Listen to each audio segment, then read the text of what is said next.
Hello student, still learning by वीएनडेस में आप सभी का स्वागत है। जैसा कि फर्स्ट पार्ट में हमने बीए फर्स्ट सेमेस्टर की हिंदी लिटरेचर में जो भक्ति काल के सगुण कवि गोस्वामी तुलसीदास जी हैं, उनके जो काव्य पद दिए हुए हैं, टोटल 14 काव्य पद दिए हुए हैं, 14 दोहे दिए हुए हैं। उनमें से पहले पद को हमने देख लिया था फर्स्ट पार्ट में। आज हम सेकेंड पार्ट की व्याख्या देखने जा रहे हैं। तो चलिए स्टार्ट करते हैं। सबसे पहले हमें पेपर में संदर्भ लिखना होगा, उसके बाद में प्रसंग और उसके बाद में हम व्याख्या लिखेंगे। तो चलिए हम व्याख्या देख लेते हैं। सुनहु प्राण प्रिय भावत जी का, देहु एक बर भरतहि टीका। यहाँ हम सब जानते हैं कि ये यहाँ पर जो वर मांगने का संवाद था वो रानी कैकेयी और राजा दशरथ के बीच में हो रहा है। इन पंक्तियों में रानी कैकेयी कहती हैं, सुनहु प्राण प्रिय भावत जी का, मेरे जी को, मेरे हृदय को भाने वाले, हे प्राण प्रिय, मेरे मन को भाने वाला एक वर तो दीजिए। देहूँ एक वर भरतहि टीका, एक वर भरत को रास तिलक दीजिए। मेरा जो, हे प्राण प्रिय, मेरे मन को भाने वाले वर हैं, उनमें से एक वर मुझे दीजिए कि मेरे भरत का रास तिलक कर दीजिए। मांगऊँ दूसर बर कर जोरी, पुरवहुनाथ मनोरथ मोरी। और मैं दूसरा, इतने विनम्र शब्दों से कह रही हैं कि उन्हें वे वर मिल जाएं बस किसी प्रकार से। मांगहु दूसर बर कर जोरी, अर्थात मैं अपने दोनों हाथों को जोड़कर दूसरे वर को मांगती हूँ। पुरवहु नाथ मनोरथ मोरी, मेरे मनोरथ को, हे नाथ, मेरे मनोरथ को पूरा कीजिए। तापस बेस विशेष उदासी, 14 बरिस राम वनवासी, अर्थात तपस्वियों के वेश में, जैसे कि तपस्वी एकदम उदासीन भाव से होते हैं, सभी बाह्य आडंबरों से विमुक्त होते हैं, लालच, क्रोध, जो भी आलस से सबसे विमुक्त होते हैं। तो उसी प्रकार से रानी कैकेयी राजा दशरथ जी को कह रही हैं कि आप भी सभी बाह्य विडंबरों से उदासीन होकर, उदासीन भाव से, तपस्वियों को भांति उदासीन भाव से मुझे ये दूसरा वर दीजिए, जिसमें है कि 14 बरिस राम वनवासी, अर्थात राम को 14 वर्ष तक वन में निवास करने का दूसरा वर मुझे दीजिए। सुनि मृदु बचन भूप हिय सोकु, शशि कर छुअत बिकल जिमि कोकु। अब इनके कैकेयी के इतने कोमल वचन सुनकर राजा के हृदय में ऐसा शोक हुआ कि शशि कर छुअत बिकल जिमि कोकु, जैसे चंद्रमा की किरणों के स्पर्श से चकवा विकल हो जाता है। चकवा और चकवी के बारे में आपको पता ही होगा कि जैसे ही रात्रि होती है, जैसे ही अंधेरा होता है, वे दोनों एक दूसरे से बिछड़ जाते हैं, उन्हें श्राप मिला होता है। उस बारे में फिलहाल बाद में चर्चा करेंगे, एक उदाहरण के रूप में यहाँ दिया गया है। ठीक उसी प्रकार से राजा दशरथ को भी शोक होता है। गयो सहमि नहीं कछु कही आवा, जनु सचान बन झपटे उलावा। अब यहाँ पे लावा क्या है? बटेर है, अर्थात पक्षी है। सचान क्या है? बाज है। जनु सचान बन झपटे उलावा। अब आगे कहा जा रहा है कि जैसे ही उन्होंने ये बातें सुनी, उनका मन, उनकी स्थिति कैसी बन गई? राजा सहम गए। गयऊ सहम नहीं कछु कही आवा, अर्थात राजा सहम गए, उनसे कुछ कहते ना बना। जनु सचान बन झपटे उलावा, मानो ताड़ के पेड़ को बिजली ने मारा हो, इस तरह की उनकी स्थिति हो गई थी। आगे देखते हैं। माथे हाथ मोदि दो लोचन, तनु धरि सोचु लाग जनु सोचन।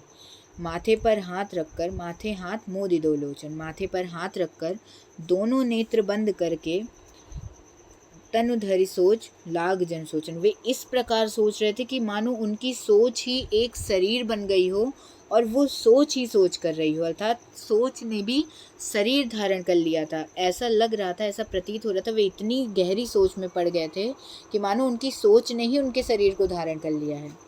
मोर मनोरथ सुर तर फूला, फरत करिनि जिमि हतेउ समूला। अब यहाँ पे देखिए राजा दशरथ सोच क्या रहे हैं।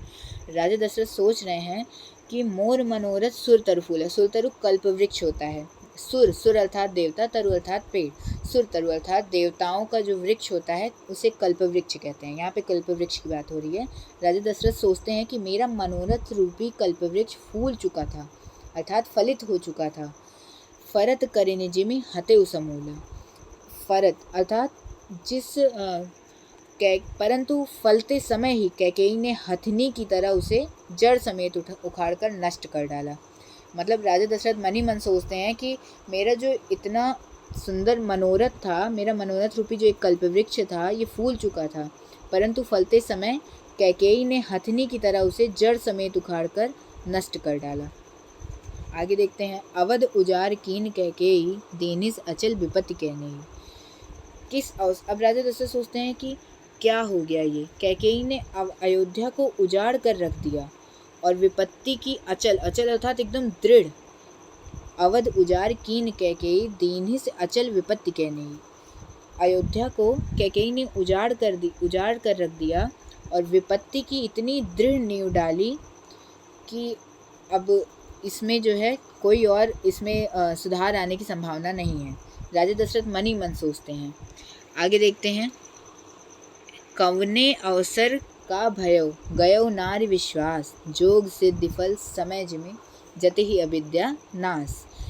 राजा दशरथ सोचते हैं कि किस अवसर पर क्या हो गया, मतलब उन्होंने इतना सुंदर सोचा हुआ था, इतना सुखमय उन्होंने भविष्य को देख लिया था मन ही मन कि हमारे प्रिय तो उनके चारों पुत्र थे, पर उन्हें राम से कुछ विशेष ही लगाव था और उन्होंने यह भी सोच लिया था कि राम का राज्य तिलक हो जाएगा और बढ़िया राम राज्य करेंगे, और राम इतने मर्यादा पुरुषोत्तम कहा गया है राम को, तो जाहिर सी बात है उनके इतना अच्छा सुंदर समाज उन्होंने अपने अयोध्या को देखा था, तो उसका भविष्य बहुत ही सुंदर होता है। लेकिन कैकेयी ने ऐसे वरों की मांग करके एकदम उनके स्वप्न को नष्ट कर दिया।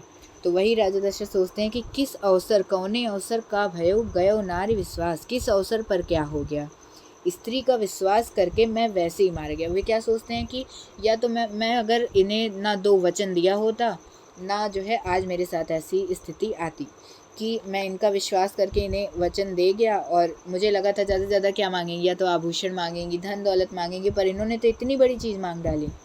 जोग सिद्धि फल समय जिमी, जति ही अविद्या नाश। जैसे योग की सिद्धि रूपी फल मिलने के समय योगी को अविद्या नष्ट कर देती है, नाश कर देती है योगी का, उसी प्रकार से यहाँ पे कैकेयी की भी कुमति अर्थात दुर्बुद्धि आ गई है कैकेयी में। अब कैकेयी का भी इसी प्रकार, कैकेयी ने भी पूरा विश्वास, दृढ़ विपत्ति ऐसी ला दी है कि अब मेरे अयोध्या का नाश होना संभव है, पूरा निश्चित है एक तरह से कहा जाए। तो ये था हमारा आज का पद। अब मिलते हैं नेक्स्ट वीडियो में अगले पद के साथ।